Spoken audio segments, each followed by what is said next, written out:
To this story now, COSATU in the Western Cape is today expected to march to the Provincial Parliament to hand over a memorandum to the Premier, that's Alan Winde, about saving jobs. COSATU's Provincial Secretary, Malvern de Bruyn, says they'll also be marching to the Cape Town Civic Centre. Now that's to hand over another memorandum to the Mayor, Geordin Hill-Lewis, which will cover the issue of high electricity and water tariffs. Palestine Solidarity Campaign is expected to join that march. Our reporter Vanessa Poonah has more. Trade Union Federation, COSATU and its members have marched from Hanover Street in District 6 in Cape Town and have just arrived at the Provincial Legislature here in Cape Town. This, of course, to commemorate the International Day of Decent Work.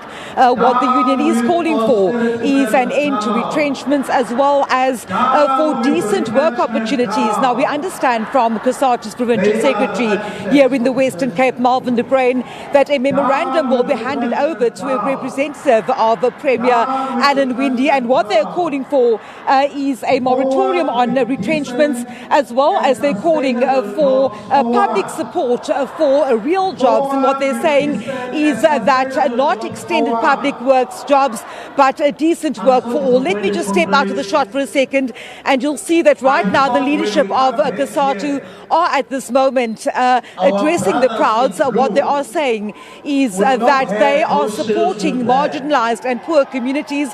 We do know that this march will, of course, progress from this provincial legislature building to the city of Cape Town, where they also are handing over a memorandum, and that time with local government. What the issue is they're highlighting is, of course, the high water as well as electricity tariffs.